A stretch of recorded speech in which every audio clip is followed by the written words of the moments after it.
ଆଜି ସାମ୍ବାଦିକ ଭବନଠାରେ ବଲାଙ୍ଗୀର ଜିଲ୍ଲା ଠିକାଦାର ସଂଘ ତରଫରୁ ଏକ ପ୍ରେସମିଟ୍ର ଆୟୋଜନ କରାଯାଇଥିଲା। ଏଥିରେ ମୁଖ୍ୟ ଦୁଇଟି ପ୍ରସଙ୍ଗ ଥିଲା। ବଲାଙ୍ଗୀର ଜିଲ୍ଲା ଠିକାଦାର ସଂଘ ତରଫରୁ ସ୍ଥିର କରିଥିଲେ ଯେ ଅନ୍ୟ ଜିଲ୍ଲାର ଠିକାଦାରମାନେ ବଲାଙ୍ଗୀର ଜିଲ୍ଲା ଅନ୍ତର୍ଗତ କୌଣସି ବିଭାଗର ଟେଣ୍ଡର ପ୍ରକ୍ରିୟାରେ ଭାଗ ନେବେ ନାହିଁ। କେବଳ ବଲାଙ୍ଗୀର ଜିଲ୍ଲାର କାମକୁ ବଲାଙ୍ଗୀର ଜିଲ୍ଲାର ଠିକାଦାରମାନେ ଭାଗ ନେଇପାରିବେ ଏବଂ ନିଷ୍ପତ୍ତି ନିଆଯାଇଥିଲା ଯେ ବଲାଙ୍ଗୀର ଜିଲ୍ଲାରେ ବାହାରୁଥିବା ସମସ୍ତ ବିଭାଗର ଟେଣ୍ଡର ପ୍ରକ୍ରିୟାରେ ନିର୍ଦ୍ଧାରିତ ସରକାରୀ ସିଡ୍ୟୁଲ ଅଫ୍ ରେଟ୍ରେ ଟେଣ୍ଡର ଦାଖଲ କରିବେ। ବଲାଙ୍ଗୀର ଜିଲ୍ଲାର କାମ କମ୍ ବାହାରୁଛି, କିନ୍ତୁ ଠିକାଦାର ସଂଖ୍ୟା ଅଧିକ ଥିବାରୁ ଠିକାଦାର ସଂଘ ତରଫରୁ ଏହି ନିଷ୍ପତ୍ତି ନିଆଯାଇଛି, ଯାହାଦ୍ୱାରା ଆମ ଜିଲ୍ଲାର ଠିକାଦାରମାନେ କାମ ପାଇଲେ ଆମ ଜିଲ୍ଲାର ଶ୍ରମିକମାନେ ନିଯୁକ୍ତି ପାଇପାରିବେ ଏବଂ ବଲାଙ୍ଗୀର ଜିଲ୍ଲାର ଠିକାଦାରମାନେ ବି ରୋଜଗାରକ୍ଷମ ହୋଇପାରିବେ। ଏହି ସଭାରେ ଠିକାଦାର ସଂଘର ଅକ୍ଷୟ କୁମାର ତ୍ରିପାଠୀ, ପ୍ରତାପ ନନ୍ଦ, ଗୋପାଳ ଦାନୀ, ପ୍ରଫୁଲ୍ଲ ମିଶ୍ର, ପ୍ରଦୀପ କୁମାର ଦାସ, ରାଧାରମଣ ବଗର୍ତ୍ତୀ ସମସ୍ତ ଠିକାଦାରମାନେ ଉପସ୍ଥିତ ରହିଥିଲେ। ମୋ ନାଁ ବିଶ୍ୱନାଥ ନାୟକ, କଣ୍ଟ୍ରାକ୍ଟର ବଲାଙ୍ଗୀର।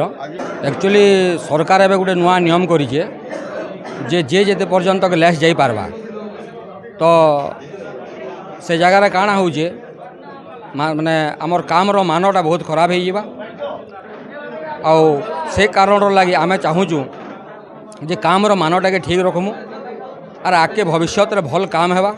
सेतिर लगी आमे समस्ते डिसाइड कलु ठिकादार संघ जे कौनसी बाहर जिल्लार कौनसी भी कॉन्ट्रैक्टर के आमे इनके एलाउ नहीं करूँ।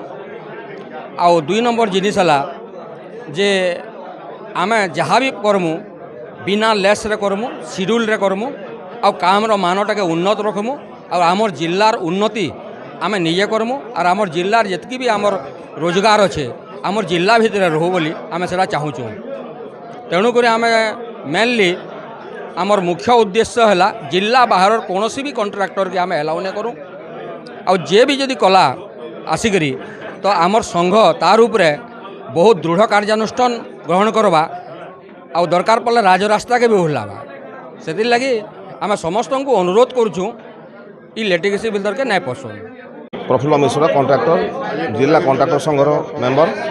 सांबादिक सम्मेलन जेन होइछे अन्य जिल्लार तो आमको पसंद नहीं देवार, सब जिल्लार तांकर मीटिंग मैंने फाइनाल कर देछन, से क्या पसंद नहीं देवार अन्य जिल्लार कॉन्ट्रैक्टर गुड़ाक है। तो आमर जिले गोटे कॉन्ट्रैक्टर एसोसिएशन थिला, विगत दिन में थिला, आज भी अच्छे से कॉन्ट्रैक्टर एसोसिएशन एक्टिव नहीं थे, एक्टिव है यहाँ इथिर लगी जे अन्य जिल्लार केनसी ठिकादार को पसंद नहीं देवार बलांगीर जिल्लार सेन विभिन्न प्रकार गंडगोल हो टेंडर किए पकाऊे। तो आम जिले में क्या पशिकी आम अन्य लोक पसामा एंटरटेन करमा, एंटरटेन करवार बिल्कुल प्रश्न नहीं उठवार एठान।